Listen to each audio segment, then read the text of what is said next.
Comment conserver ces plantes de purification? Bonjour les filles, j'espère que vous allez bien. Je suis Marie Weber, ton experte en sorcellerie et bien-être magique spécifiquement pour vous les filles. Pour vous aider à sortir la sorcière que vous avez au fond de vous et pour vous aider à débuter en sorcellerie.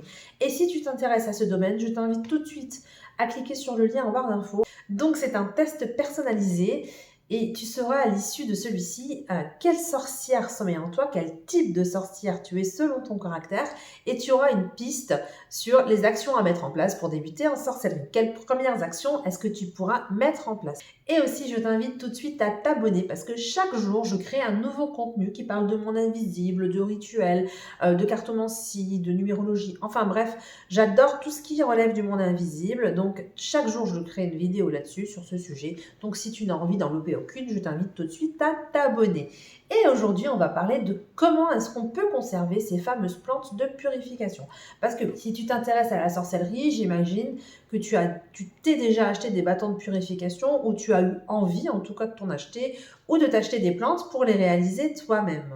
Et c'est vrai que quand on veut acheter ces plantes, ça va susciter tout un tas de questions, tout un tas de questionnements du type quelle plante choisir? Est-ce que je dois absolument prendre de la sauge ou est-ce que je dois l'éviter? Quel type de cordelette choisir pour faire mon bâton de fumigation? Quelle plante est-ce que je dois choisir pour que ça ait un bon effet? Puis il faut faire attention de ne pas prendre des plantes toxiques. Est-ce que je dois charger aussi mon bâton de fumigation avant de l'utiliser? Enfin bref, des dizaines et des dizaines de questions qui nous bousculent et dont on va aller chercher des informations, mais on ne sait jamais comment faire pour bien faire parce qu'il y a tellement d'informations qui se contredisent que ça devient un petit peu compliqué de choisir une bonne version. Alors c'est vrai que la conservation des plantes à visée énergétique, et là on parle aujourd'hui de purification, a des besoins spécifiques en conservation. On ne peut pas les conserver n'importe comment pour qu'elles gardent un maximum de leur efficacité. Alors même si on choisit la plante idéale, si elle est mal conservée, elle ne sera plus efficace. Il est important de préserver nos plantes ou nos bâtons de fumigation de la lumière, des rayons ultraviolets. Et pour ça, il y a différentes méthodes, il y a différentes façons de faire. Et donc, c'est ce que je vais... Et aussi, ce qu'il ne faut pas faire. Et c'est donc ce que je vais vous partager aujourd'hui dans cette vidéo. Déjà, on va éviter tout ce qui est sac en plastique. Parce que suffit qu'il y ait un tout petit peu d'humidité dans une des plantes ou quoi, ça risque de faire tourner, enfin de faire moisir. Il va y avoir des petits champignons qui vont se créer. Donc tout ce qui est sac en plastique, c'est niette. On va éviter aussi tout ce qui est boîte en fer blanc.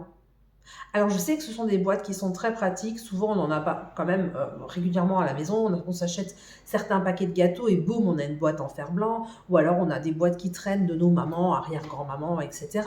Mais en fait, c'est vraiment à éviter pour conserver des plantes énergétiques. Alors c'est vraiment quelque chose qu'il faut éviter, mais il y a une raison à ça, c'est pas pour rien. C'est parce que le fer, en fait, à la base, il a des propriétés dispersives au niveau des énergies, et donc votre produit, il sera foutu avant même que vous l'ayez utilisé. C'est aussi pour ça, souvent, qu'on n'utilise pas le fer, les ciseaux en métal, etc., pour préparer des plantes. On va... Alors c'est sûr que si vous achetez vos bâtons de fumigation déjà prêts dans le commerce, c'est quasiment sûr qu'il y a déjà eu des lames, des choses en métal qui ont coupé les plantes ou qui ont préparé, etc. Et donc, votre produit, il est déjà abîmé à la base. Mais ça, vous ne pouvez pas l'éviter. On l'achète comme ça en magasin. Voilà, c'est dommage, mais c'est un fait, il faut le savoir. Après, c'est sûr que quand vous faites vos bâtons de fumigation vous-même, ça, c'est quelque chose que vous pouvez éviter. Vous pouvez utiliser des produits, des matériaux qui ne sont pas faits en métal et donc qui ne vont pas abîmer le produit de base. Alors, pour garder, ensuite conserver vos bâtons de fumigation ou pour conserver vos herbes, ce qui est pas mal, ce que moi je trouve sympa, ce sont les vieilles thés d'oreiller. Alors, quand vous avez une vieille thé d'oreiller à vous ou à votre enfant qui commence à être trouée, qui commence à être trop fine, qui commence à être abîmée, vous la gardez, vous mettez une plante dedans, une sorte de plante, ou directement vos bâtons de fumigation, vous les enfermez parce qu'en fait, ça laisse passer l'air. Ça va brasser l'air à l'intérieur, ça va pouvoir circuler, donc pas de risque de moisissure. Et en même temps, ça sera protégé du soleil. Ce qui est pas mal aussi, ce sont tout ce qui est papier craft. Donc ça, c'est chouette aussi pour aider à conserver. Donc bien sûr, dans ces deux types d'idées, ce qui est important, c'est de garder les plantes loin des rayons UV. Et ce qui est important, donc, c'est aussi que l'air puisse circuler pour que les plantes restent bien sèches. Si vous voulez garder des plantes en poudre ou vraiment des petits morceaux, des choses comme ça, Ce qui est bien, c'est de les conserver dans un pot de confiture. Donc vous remplissez pas jusqu'en haut, hein, parce que forcément en haut le couvercle est en métal, hein, mais vous laissez environ à ça du bord. Donc ça, ce sera pas pour faire des bâtons de fumigation, vous voyez, ça sera plutôt des paquets d'herbes séchées qu'on va utiliser pour certains rituels. Donc vous pouvez garder vos plantes dans des bocaux à confiture. On a tous des bocaux à confiture qui traînent à la maison, enfin quand même ça se trouve assez facilement. Et ensuite, vos bocaux de confiture, si vous n'avez pas la place de le mettre dans un endroit en particulier, bah vous les mettez au fond d'une armoire. Vous étiquetez, vous mettez une étiquette dessus pour rappeler exactement ce qu'il y a dans le contenant et l'affaire est dans le sac. Donc si vous respectez ces règles, de les garder dans un endroit sec, dans un endroit où ça peut respirer et dans un endroit sombre, sans contact avec un métal, vos plantes ont toutes les chances de se garder au moins 2 ans.